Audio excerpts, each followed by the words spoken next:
चलिए आगे बढ़ते हैं और एक और अहम मुद्दे पर फोकस करते हैं। इस फाइनेंशियल ईयर की शुरुआत म्यूचुअल फंड इंडस्ट्री के लिए काफ़ी अच्छी रही है। अप्रैल में म्यूचुअल फंड में करीब 73,000 करोड़ रुपए का नेट इनफ्लो रहा है। इक्विटी में भी लगातार 14 महीनों से तेजी बनी हुई है। मंगलवार को association of mutual funds in India ने ये आंकड़े जारी किए हैं। इन्हीं सब मुद्दों पर चर्चा करने के लिए आज मेरे साथ कुछ खास मेहमान जुड़ रहे हैं। हमारे साथ आदित्य शाह जुड़ गए हैं। आदित्य, बहुत बहुत स्वागत आपका शो में। लेकिन इससे पहले कि हम आदित्य से चर्चा शुरू करें, देखते हैं कि सुंदरम म्यूचुअल फंड के एमडी सुनील सुब्रमण्यम ने इस समय जो म्यूचुअल फंड इंडस्ट्री है उसके मौजूदा हालात पर क्या कहा है। नेचुरली उनका एक हॉट बटन अप्रोच होता है, मगर that is only at the margin, at the delta. Core SIP flows actually अब देखेंगे तो करीबन अराउंड 11,000 करोड़ है, और ये 11 to 12 का जो फासला है वो ऊपर नीचे हो सकता है। तो मेरे ख्याल में रोबस्ट फ्लोज है। ओवरऑल एक रिटेल इन्वेस्टर का इंटरेस्ट स्ट्रांग है, जारी है, तो उसमें कोई दिक्कत नहीं दिख रहा हूँ। ओके, तो यहाँ पर रिटेल इन्वेस्टर का व्यू लगातार अच्छा बना हुआ है। आदित्य शाह हमारे साथ जुड़ गए हैं। आदित्य, जिस तरह के इन्फ्लोज हमने आते हुए देखे हैं म्यूचुअल फंड इंडस्ट्री में, सबसे पहले तो मैं ये जानना चाहूंगा किस तरह का इंडिकेटर उसको मानना चाहिए पूरी इंडस्ट्री के लिए और इन्वेस्टमेंट के लिहाज से भी। पहले पिछले 5 साल के अंदर हमने देखा फाइनेंशियलाइजेशन ऑफ सेविंग एक बहुत बड़ा थीम है। जिस तरीके की सेलिंग एफआईआईज ने पिछले 12 महीने में की है, सिर्फ और सिर्फ डीआईआई के इनफ्लोज यानी कि रिटेल इन्वेस्टर्स के इनफ्लो की वजह से मार्केट संभल पाई है। मार्केट में ज्यादा करेक्शन नहीं आ पाया है। तो जैसे कि मैं कहता हूं, अब टाइम आ गया है कि भारत के जो रिटेल इन्वेस्टर्स हैं वो एफआईआई से इन मार्केट की ओनरशिप को वापस लेंगे। और पिक्चर तो अभी शुरू हुई है। आगे जाके 10 से 15 साल के अंदर इंडिया की मार्केट में रिटेल इन्वेस्टर्स बहुत बड़े संख्या में इन्वेस्ट करेंगे। और धीरे धीरे करके प्लीज अपनी एसआईपी कीजिए। मार्केट्स वॉलेटाइल रहेंगे तो भी एसआईपी कीजिए, मार्केट ऊपर जाएंगे तो भी एसआईपी कीजिए। एसआईपी का यही लाभ है, ऊपर जाए तो फायदा, नीचे जाए तो फायदा, आपको एवरेजिंग का मौका मिलता है। तो पिक्चर तो अभी शुरू हुई है और धीरे धीरे करके अपनी एसआईपी को बढ़ाते रहिए। और म्यूचुअल फंड इंडस्ट्री का गोल्डन पीरियड तो अगले 10 से 15 साल के अंदर आने ही वाला है।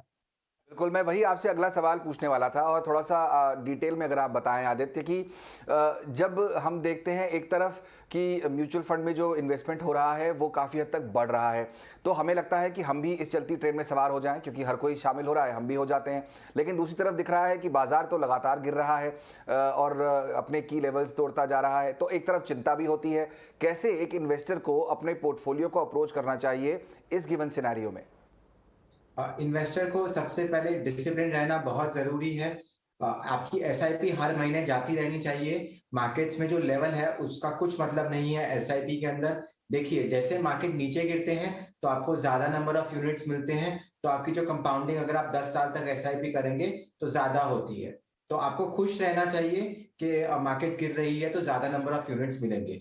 पॉइंट नंबर 1 ये कि एसआईपी करते रहिए, मार्केट ऊपर जाए या नीचे उससे आपको नियर टर्म में कुछ भी फर्क नहीं पड़ना चाहिए। पॉइंट नंबर 2, एसआईपी लंबी अवधि के लिए कीजिए। एसआईपी को टाइम मत कीजिए और मिनिमम 10 साल तक एसआईपी को करते रहिए। पॉइंट नंबर 3, अच्छे म्यूचुअल फंड्स का मिक्सचर बनाइए, एक्टिव फंड्स और पैसिव फंड्स में। और दोनों तरफ ही अपने इन्वेस्टमेंट्स को कीजिए। किसी भी तरफ अपना इन्वेस्टमेंट्स एक कोई भी अपने इन्वेस्टमेंट को है वो एक तरफ टिल्ट मत कीजिए। तो ऐसे करेंगे तो कुछ प्रॉब्लम नहीं होगी। हो सकता है 2022 और 2023 के अंदर मार्केट कंडीशंस डिफिकल्ट रहेंगे, पर ये बहुत अच्छी अपॉर्चुनिटी है एक लॉन्ग टर्म इन्वेस्टर्स को अच्छे यूनिट्स को अक्यूमुलेट करने की। तो नियर टर्म में करेक्शन आए तो घबराए नहीं, बिल्कुल भी डिसिप्लिन रहे, अपनी एसआईपी को जाते रहने दें। और 10 साल के बाद देखेंगे एक मैजिक जो है कंपाउंडिंग का वो आपको निकल के आएगा और आप सरप्राइज हो जाएंगे कितने पैसे आप कमा सकते हैं।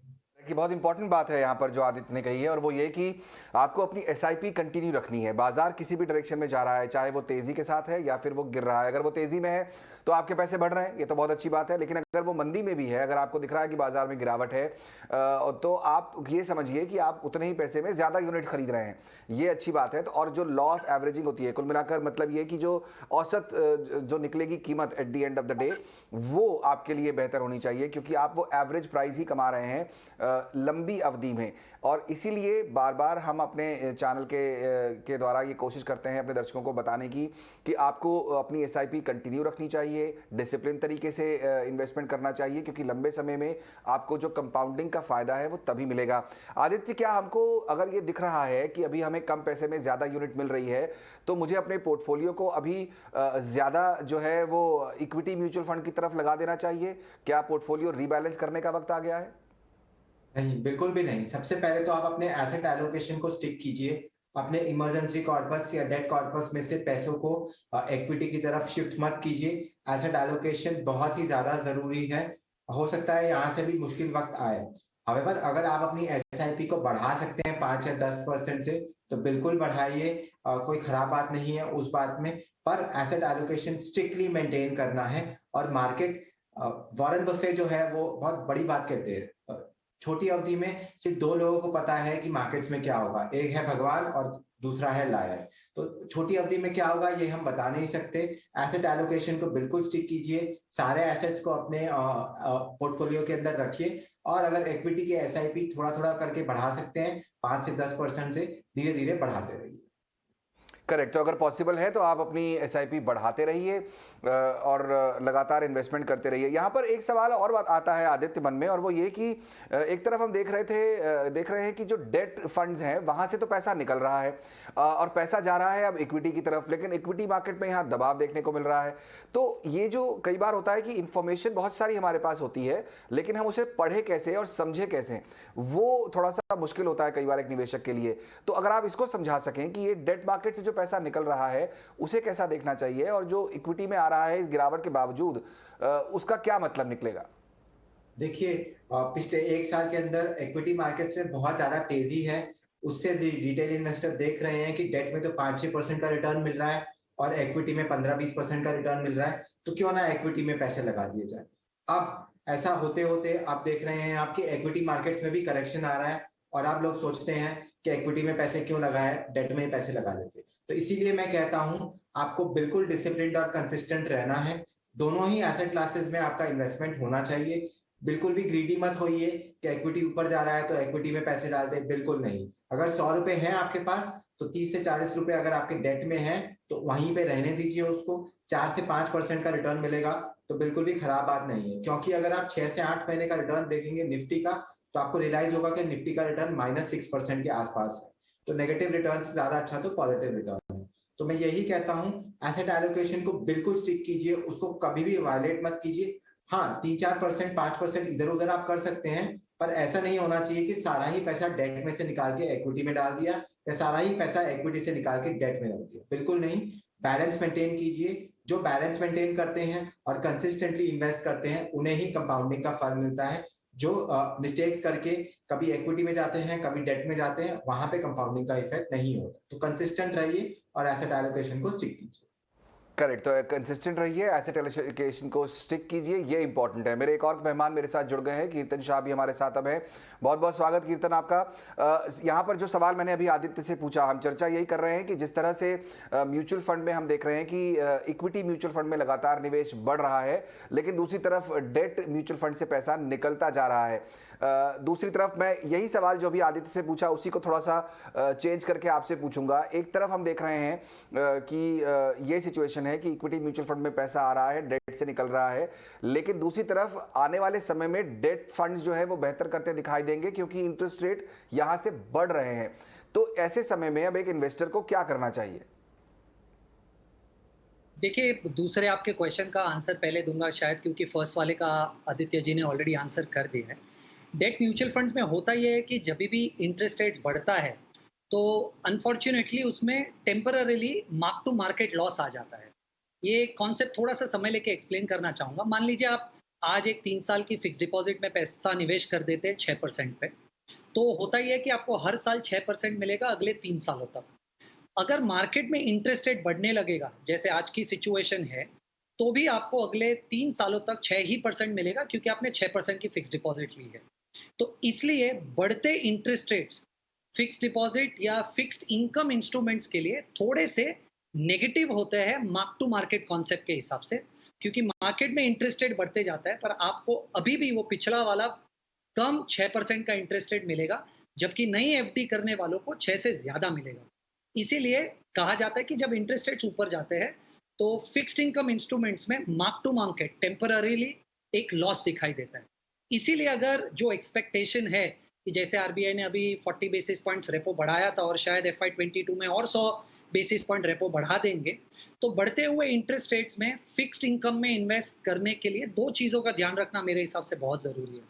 सबसे पहले तो आप अगर छोटे समय के लिए निवेश करना चाहते हैं, तो आपको lower end of the curve में इन्वेस्ट करना चाहिए। इसका मतलब आप liquid funds, ultra short term funds, low duration funds या मैक्सिमम मनी मार्केट फंड्स जैसे फंड्स में निवेश कीजिए, क्योंकि ये जो फंड्स है वो सीपी-सीडी जैसे प्रोडक्ट्स में निवेश करते हैं जिनकी मैच्योरिटी 2 महीने से लेकर 3 महीने तक होती है।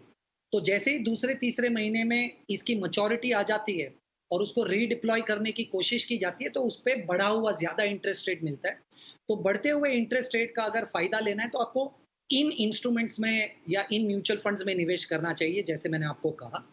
और मुझे ऐसा लग रहा है कि शायद जून में अब जो पॉलिसी आने वाली है जिसमें जब रेट्स बढ़ जाएँगे, तो क्योंकि मार्केट में एंटिसिपेशन ये है कि रेट्स बहुत बढ़ने वाले हैं, इसलिए यील्ड कर्व में ये ऑलरेडी फैक्टर इन हो चुका है। तो मुझे ऐसा लग रहा है कि 1 महीने बाद जब आरबीआई की पॉलिसी आ जाएगी और एक रेट हाइक हो जाएगा, तब 3 से 5 साल वाले निवेशक जो 3 से 5 साल का एक्सपेक्टेशन लेके मार्केट में आ रहे डेट में इन्वेस्ट करने के लिए, वो मेरे हिसाब से मीडियम टर्म फंड्स में, मीडियम ड्यूरेशन फंड्स जैसे कैसे कहते हैं, उसमें थोड़ा-सा इन्वेस्ट कर सकते हैं। पर अगर आज आपको फिक्स्ड इनकम इंस्ट्रूमेंट्स में इन्वेस्ट करना है, तो मुझे ऐसा लग रहा है कि आपको बारबेल स्ट्रैटेजी यूज़ करनी चाहिए। आपके पास अगर ₹100 है, तो ₹50 मनी मार्केट, लो ड्यूरेशन, अल्ट्रा शॉर्ट टर्म जैसे फंड्स में लगाइए और 50% पैसे मीडियम ड्यूरेशन या लॉन्ग ड्यूरेशन फंड्स में लगाएँ। अगर इस स्ट्रैटेजी को आप 3 से 5 साल तक होल्ड करके रखें, तो मुझे ऐसा लगता है कि आज फिक्स्ड इनकम में बने रहने का ये सबसे बेहतरीन तरीका है। चलिए, आपने मेरे दूसरे सवाल का जवाब भी दे ही दिया कीर्तन, क्योंकि मैं यही पूछने वाला था आपसे कि ऐसी सिचुएशन में अब करना क्या चाहिए। तो स्ट्रैटेजी आपके सामने है। कीर्तन ने आपको साफ साफ बताया कि आपको किस तरह से अप्रोच करना चाहिए इस गिवन सिचुएशन में। मेरे दोनों मेहमान हमारे साथ बने हुए हैं क्योंकि वक्त हुआ एक छोटे से ब्रेक का, लेकिन ब्रेक के बाद हम शुरू करेंगे सवाल जवाब का सिलसिला। एक बार फिर आपको नंबर अपना बता दें जहाँ पर आप हमें फ़ोन करके और माफ़ कीजिए व्हाट्सएप करके आप हमें मैसेज करके सवाल पूछ सकते हैं। हमारा नंबर है 9619873567। आप व्हाट्सएप पे अपने सवाल पूछ सकते हैं और साथ ही साथ वीडियो बनाकर भी हमें ये सवाल भेज सकते हैं। जल्द लौटेंगे इस ब्रेक के बाद, शुरू करेंगे सवाल जवाब का सिलसिला।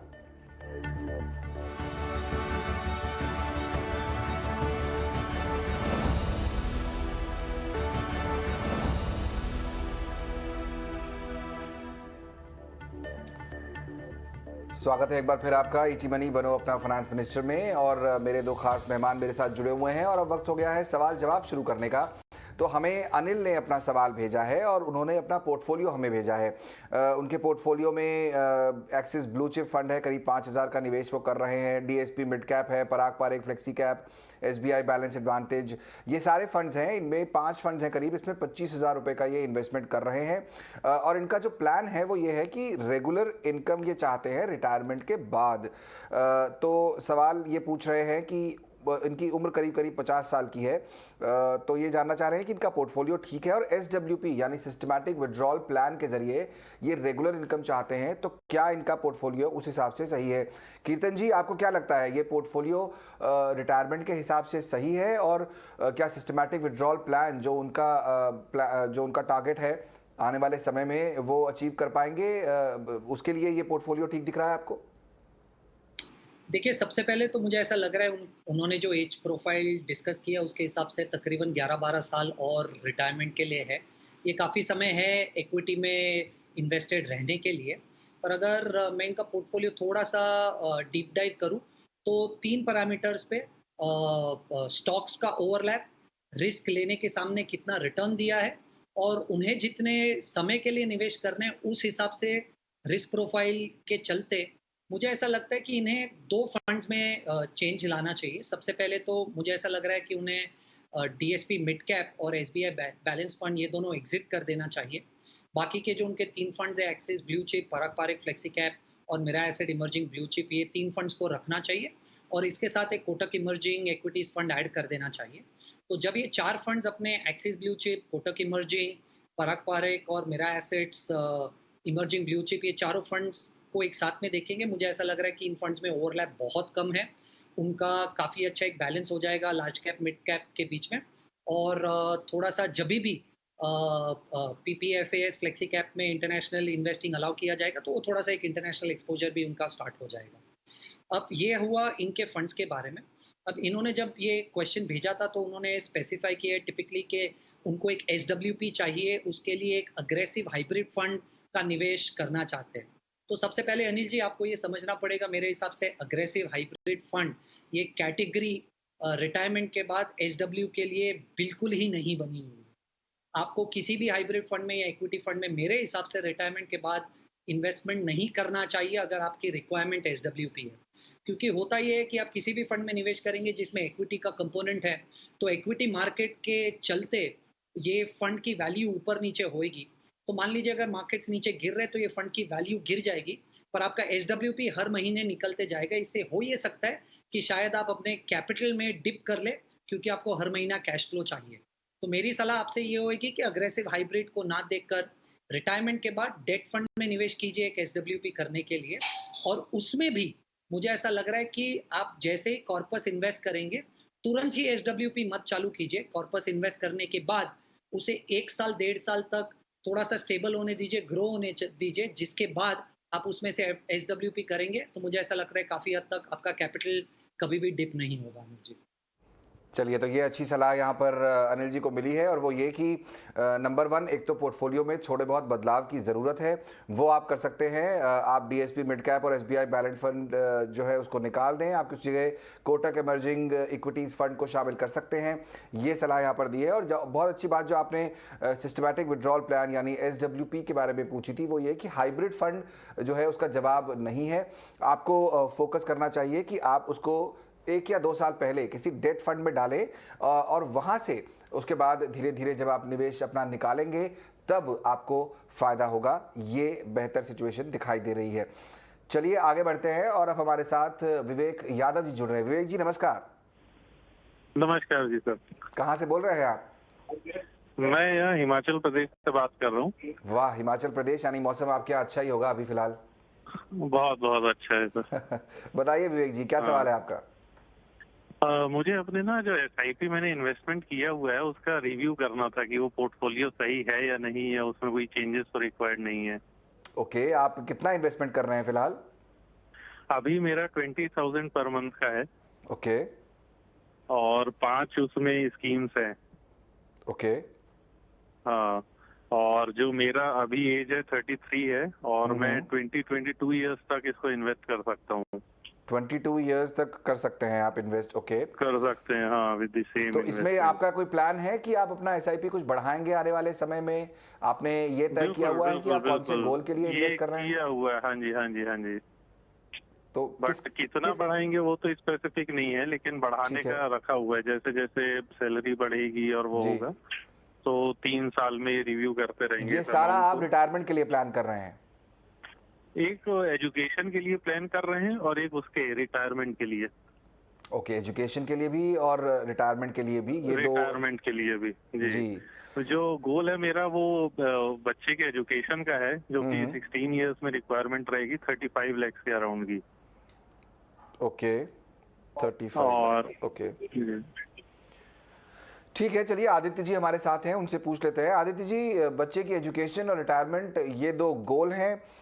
यहाँ पर करीब 20,000 रुपये की एसआईपी चल रही है, और करीब 20-22 साल तक और इन्वेस्ट कर सकते हैं। इंक्रीमेंटल इंक्रीज भी करेंगे, जैसे जैसे सैलरी बढ़ेगी वैसे वैसे। जो फंड्स इन्होंने भेजे हैं मैं उनके नाम बता देता हूँ। एसबीआई स्मॉल कैप फंड्स हैं, एसबीआई कॉन्ट्रा है, axis mid cap, axis long term equity और आईडीएफसी स्टर्लिंग वैल्यू। इन सब में ये 4-4 हज़ार रुपये की एसआईपी कर रहे हैं। आपको लगता है कि इनका जो पोर्टफोलियो है वो ठीक है, और जो इन्वेस्टमेंट इनके गोल्स हैं वो मीट हो पाएंगे समय से? सबसे पहली बात तो कंग्रेचुलेट करना चाहूंगा इन्वेस्टर को कि 33 साल की उम्र में ही वो संभल जा रहे हैं, और 22 साल की कंपाउंडिंग अभी उनके पास है। अगर वो डिसिप्लिन्ड वे और कंसिस्टेंट वे में इन्वेस्ट करेंगे तो वो अपने सारे गोल्स को अचीव कर सकते हैं। अगर मैं 10 से 12% का रिटर्न मानूं, जो कि एक नॉमिनल रिटर्न हमें म्यूचुअल फंड के थ्रू मिल सकता है, वहां पे इनके दोनों ही गोल्स, अपने बच्चे की एजुकेशन और रिटायरमेंट, अचीव हो सकते हैं। जस्ट अचीव हो सकते हैं। मेरी सलाह ये होगी कि जस्ट अचीव मत कीजिए, अपनी एसआईपी को मिनिमम 10% बढ़ाते रहिए, ताकि मार्जिन ऑफ सेफ्टी होगा, जो आपके पैसे हैं, जो आपका गोल है और आपके पास जो पैसे होंगे इन टाइमलाइंस के ऊपर। सो पॉइंट नंबर 1, कंपाउंडिंग के लिए 22 साल बहुत बढ़िया बात है। दूसरी बात, एसआईपी को 10% से हर साल बढ़ाते रहिए। तीसरी बात ये, इन्वेस्टर का टाइम होराइजन जो है वो 20 से 22 साल का है, तो थोड़ा सा स्मॉल कैप फंड्स भी इंट्रोड्यूस कर सकते हैं प्रॉपर्ली। उनके पोर्टफोलियो को रियलाइन करने के लिए मैंने कुछ सलाह दी है, जैसे कि वो पराग पर एक फ्लेक्सी कैप फंड में 4000 इन्वेस्ट कर सकते हैं, एसबीआई स्मॉल कैप में 4000 इन्वेस्ट कर सकते हैं, यूटीआई निफ्टी नेक्स्ट 50 में 4000 इन्वेस्ट कर सकते हैं। एक ईएलएसएस फंड की जरूरत है उन्हें, तो वो एक्सिस लॉन्ग टर्म इक्विटी में कंटिन्यू रह सकते हैं, और मोतीलाल नैस्डैक 100 में भी वो कंटिन्यू रह सकते हैं 4000 रुपए के साथ। एक्सिस के कुछ फंड्स में कुछ डेवलपमेंट्स हुई हैं, बट हम वेट एंड वॉच करेंगे कि वहां पे उन डेवलपमेंट्स कैसे आगे प्रोसीड करती है, फिर ही कुछ कॉल लेंगे। अभी हमें ऐसा नहीं लगता है कि कुछ चेंज करने की जरूरत है।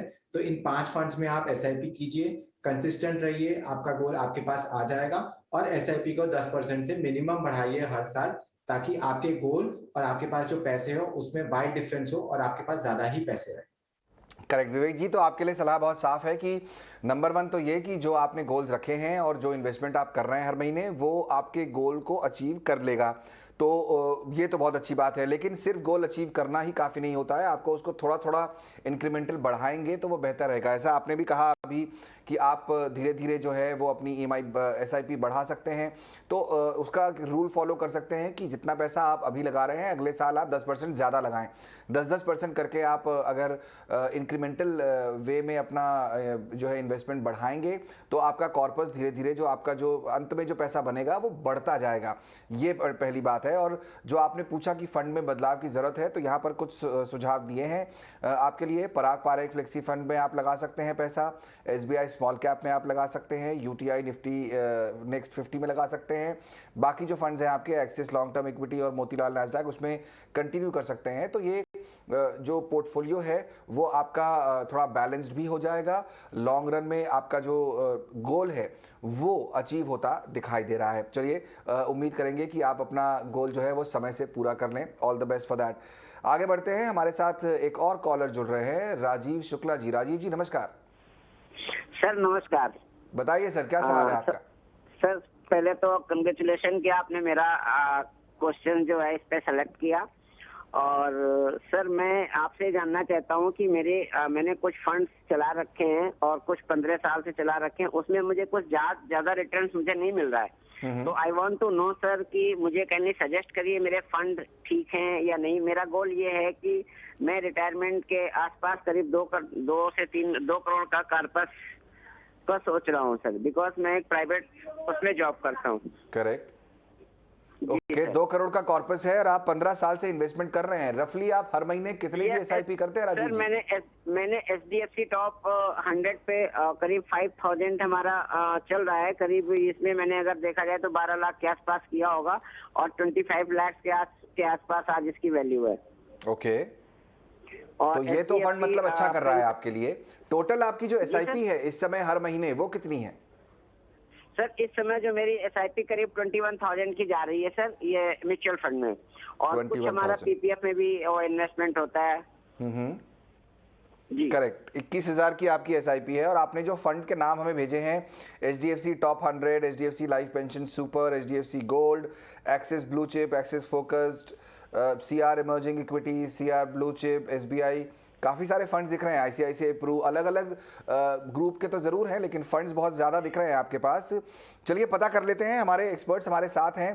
कीर्तन, आपको लगता है कि जो फंड्स हैं, मैं देख रहा हूँ कि काफ़ी ज़्यादा दिखाई दे रहे हैं, अगर गिनने जाएँ तो करीब 7-8 फंड्स हैं इनके पास, और करीब 21,000 की एसआईपी ऑलरेडी कर रहे हैं, 15 साल से कर रहे हैं, ये एक अच्छी बात है। निवेश का जो लक्ष्य है वो है 2 करोड़ रुपए रिटायरमेंट के आसपास तक, जो है करीब 49-50 साल की उम्र है। कैसे अप्रोच करना चाहिए, आपको लगता है इनका पोर्टफोलियो सही है? आई थिंक जैसे आपने राइटली आइडेंटिफाई किया है, इनके पास तकरीबन 10 अलग अलग स्कीम्स हैं। 4-5 एएमसीज में डिस्ट्रीब्यूटेड है, पर एक आई थिंक कॉमन जो मैं मिसकंसेप्शन देखता हूँ बहुत सारे इन्वेस्टर्स में इन्वेस्टर्स को ये लग रहा है कि जितनी ज़्यादा स्कीम्स ऐड करते जाएंगे पोर्टफोलियो में उतना डाइवर्सिफिकेशन ज़्यादा होगा, पर ये मिथ है मेरे हिसाब से, क्योंकि एक स्कीम में ही आप देखेंगे 40 से 50 स्टॉक्स में इन्वेस्टेड है। अगर आप 10 अलग-अलग स्कीम्स में पैसा लगा दोगे, तो आप इमेजिन कीजिए कि आप तकरीबन निफ्टी 200 के सारे स्टॉक्स में इन्वेस्टेड हो, और कुछ-कुछ स्टॉक्स में आपका ओवर कंसंट्रेशन इतना हो जाएगा क्योंकि हर स्कीम में HDFC twins, TCS, Infosys, Reliance जैसे स्टॉक्स आपको जनरली देखने मिलेंगे। तो सबसे पहली मेरी सलाह ये होगी राजीव जी से कि आप अपना पोर्टफोलियो कंसोलिडेट कीजिए। 10 स्कीम्स या उससे ज़्यादा स्कीम्स में पैसा रखने से ये डाइवर्सिफिकेशन नहीं मिलता। मेरे हिसाब से कंसंट्रेशन रिस्क इन पोर्टफोलियोज में और बढ़ जाएगा मेरे हिसाब से। तो सबसे पहले तो कंसोलिडेट कीजिए पोर्टफोलियो।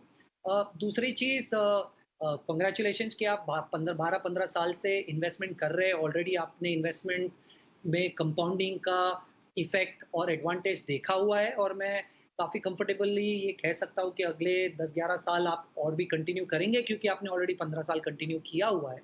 और आप जितने पैसे निवेश कर रहे हैं उससे मुझे ऐसा लग रहा है कि अगर मैं पिछले 15 साल 12 साल का आपका इन्वेस्टमेंट और उस पर रिटर्न गिनूँ और अगले 10-11 साल का निवेश 21,000 पे गिनूँ, तो आपका लक्ष्य अप्रॉक्सीमेटली मीट हो जाएगा। वो इशू नहीं है।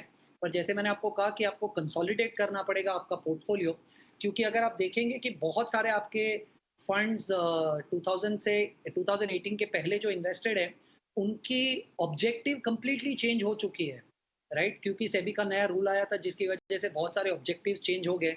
तो मुझे नहीं पता कि आपको ये नए वाले ऑब्जेक्टिव्स क्या है फंड के, वो पता है और उसके बाद आप इन्वेस्टेड है। पर मुझे ऐसा लग रहा है कि अगर 4-5 फंड्स का एक पोर्टफोलियो बनाना है, तो मैं आपको सलाह दूंगा कि आपका एचडीएफसी गोल्ड फंड कंटिन्यू कीजिए, एक्सिस ब्लू चिप कंटिन्यू कीजिए, कैनरा इमर्जिंग कंटिन्यू कीजिए, एसबीआई फोकस कंटिन्यू कीजिए, और बाकी सब फंड्स में से एग्जिट करके जो भी पैसा मिले वो मेरा इमर्जिंग ब्लू चिप में एक लिमिट जब तक अवेलेबल है उस लिमिट में पैसा वहां डालकर एसआईपी वहां चालू कीजिए।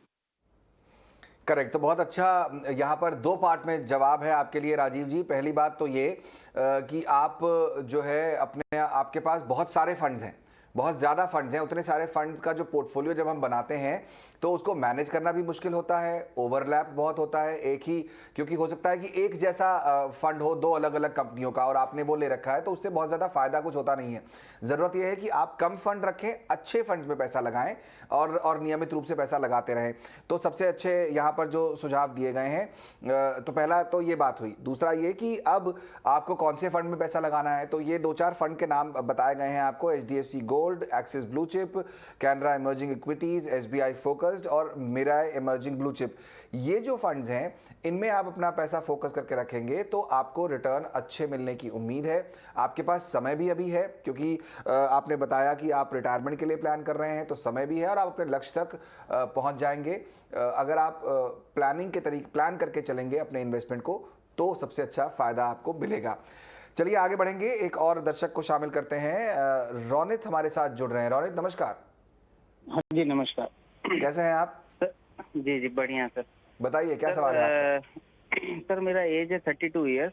फ्रॉम लास्ट 5 इयर्स मैं सर इन्वेस्ट कर रहा हूँ axis long term equity fund में 6000 और आदित्य बिरला सन लाइफ टैक्स रिलीफ 96 में 4000, इसके अलावा एनपीएस में 5000। ये मैं पिछले 5 साल से इन्वेस्ट कर रहा हूँ। इसके अलावा लास्ट ईयर से मैं एक्सिस ब्लू चिप में 5000 इन्वेस्ट करना स्टार्ट किया है, और लास्ट मंथ से अप्रैल से पराग पारिक फ्लेक्सी कैप में 8000 एंड एसबीआई कॉन्ट्रा में 4000 ये इन्वेस्ट करना स्टार्ट किया है। तो टोटल कितनी अमाउंट हो जाती है आपकी हर महीने की करीब?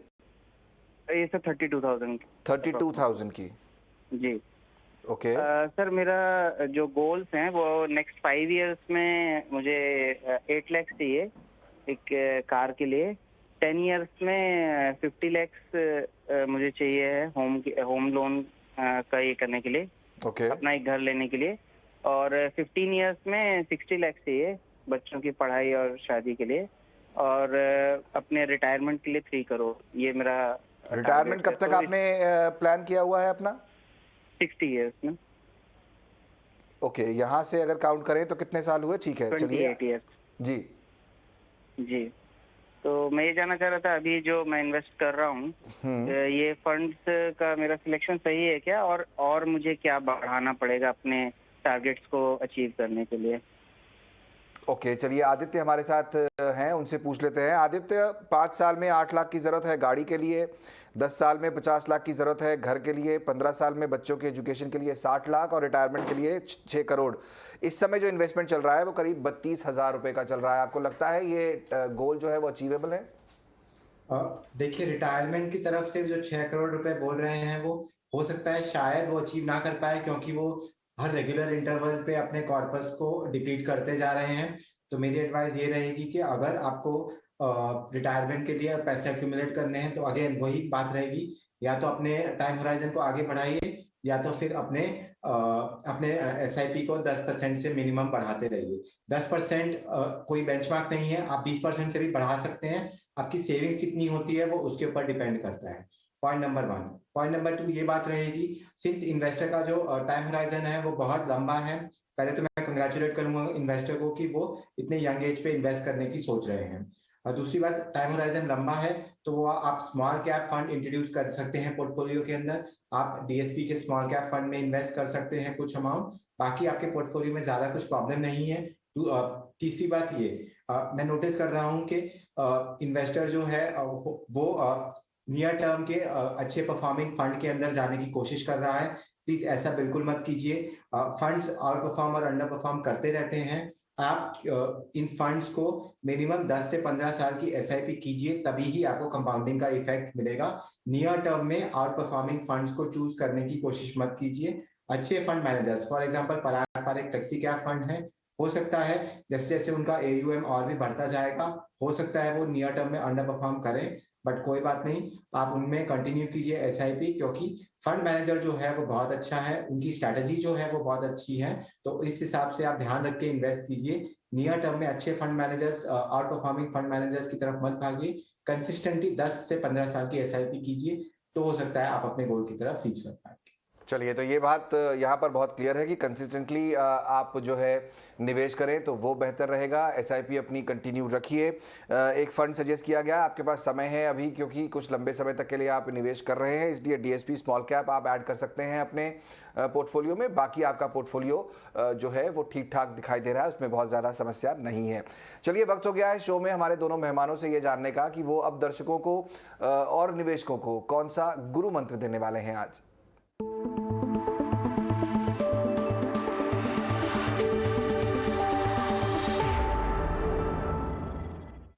कीर्तन, आपसे शुरुआत करेंगे। बताइए आज दर्शकों के लिए क्या गुरु मंत्र लाए हैं आप? देखिए, मुझे ऐसा लग रहा है कि इन वॉलेटाइल मार्केट्स में जब रोज ऊपर नीचे मार्केट्स गिर रहा है, बहुत सारे लोग आकर निवेशकों को सलाह देंगे, ज़्यादा खरीदो, कम खरीदो, बेच दो। मुझे ऐसा लग रहा है इस टाइम पे एक बहुत ही पुराना सेइंग है, time in the market is more important than timing the market. ये इन्वेस्टर्स को ध्यान रखना चाहिए। मुझे नहीं लगता कोई भी है जो मार्केट को सही तरीके से टाइम कर पाएगा। तो इससे अच्छा ये है कि जब भी मार्केट गिरे आपको 10% नीचे मिले, जो साल में एक बार ज़रूर मिलता है। निवेशक के पास अगर ज़्यादा पैसा है तो ज़्यादा वो पैसा उस समय मार्केट गिरे हुए पे निवेश कर दे और जितने लंबे समय तक इन्वेस्टेड रह सके उतना रहे। So time in the market is more important than timing the market. बहुत बढ़िया बात आपने कही, time in the market is more important than timing the market.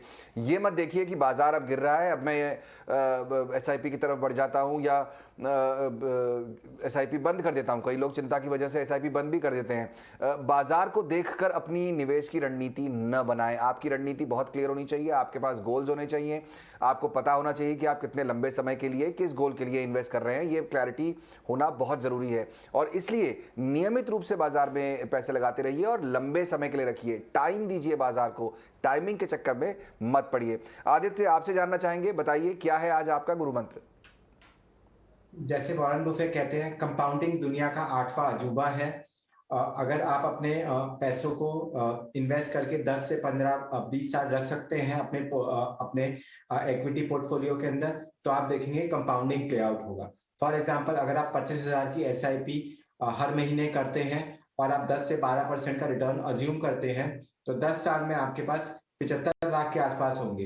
पर वही पैसा अगर आप 20 साल तक रखेंगे तो वो पैसा 2 करोड़ के आसपास तक हो जाएगा। तो पैसे के ऊपर पैसा जो कमाते हैं उसको कंपाउंडिंग कहते हैं और जितनी ज्यादा देर तक आप इसको करेंगे उतना ज्यादा उसका इफेक्ट होगा और आपके पास पैसे ज्यादा होंगे। तो कंपाउंडिंग दुनिया का 8वां अजूबा है और लंबी अवधि के लिए हमेशा इन्वेस्ट कीजिए, छोटी अवधि के लिए कभी इन्वेस्ट मत कीजिए, क्योंकि छोटी अवधि में किसी को भी पता नहीं होता कि क्या होता है। दोनों ही मेहमान यानी एक ही लाइन पर बात कर रहे हैं और बहुत अच्छी बात है, क्योंकि ये ज़रूरी भी है। ज़रूरी ये है कि आप जो है लंबे समय के लिए निवेश करें तो ही आपको फ़ायदा होगा। जो कंपाउंडिंग हम कहते हैं इन्वेस्टमेंट में, उसका फ़ायदा तभी मिलेगा जब आप लंबे समय तक बाजार में रहेंगे। चलिए, बहुत बहुत शुक्रिया आदित्य और कीर्तन, समय निकालकर आज हमारे साथ चर्चा भी करने के लिए और दर्शकों के सवालों के जवाब देने के लिए। वक्त हो गया है इस कार्यक्रम को यहीं समेटने का। पूरी टीम को दीजिए इजाज़त, लेकिन आप कहीं मत जाइए। ET स्वदेश पर खबरों का सिलसिला लगातार जारी है।